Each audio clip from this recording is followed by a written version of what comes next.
turn-of-the-century Canadians lived in an exciting age filled with new and marvelous technological developments. In 1901, automobiles appeared on the cover of Easton's catalog for the first time.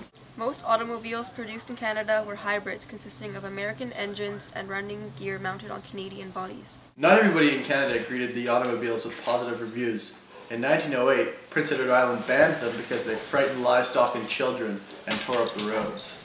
But reactions somewhere else in British Columbia, for example, were positive. Fairly soon, Canadians realized that cars were useful and reliable, and doctors, politicians, business people, and the well-to-do adopted the car as the preferred means of transportation.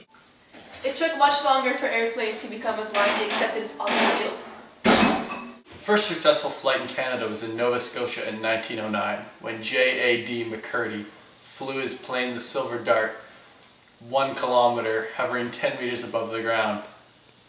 Given Canada's size, it's not surprising that they enthusiastically embraced new communication technologies.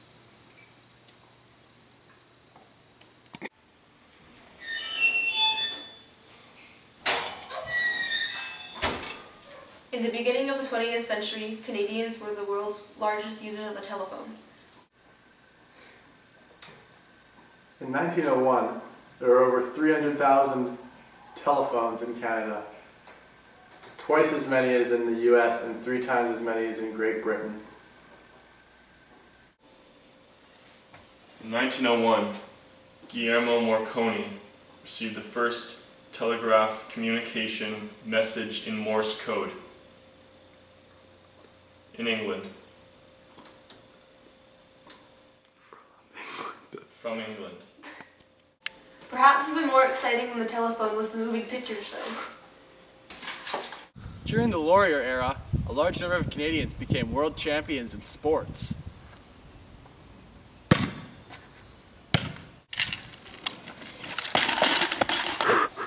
George Dixon became the first black man in the world to win a world boxing championship.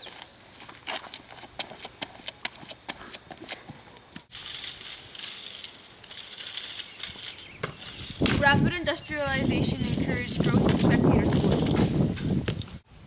Spectators got to see Babe Ruth hit his first home run at Hanlan's Point in Ontario in 1909.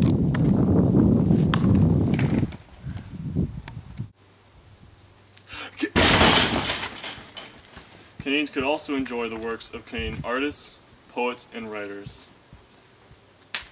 Jesus! Pauline Johnson's poetry on Canadian themes was popular on home and abroad. The Canadian taste in food had also began to change. With the introduction of refrigerated rail cars, a larger variety of food was available to everybody in Canada.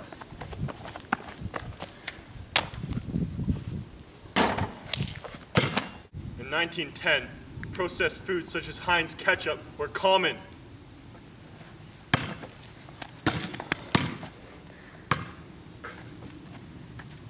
Oh, Jesus! Canada, it seemed, was truly coming of age.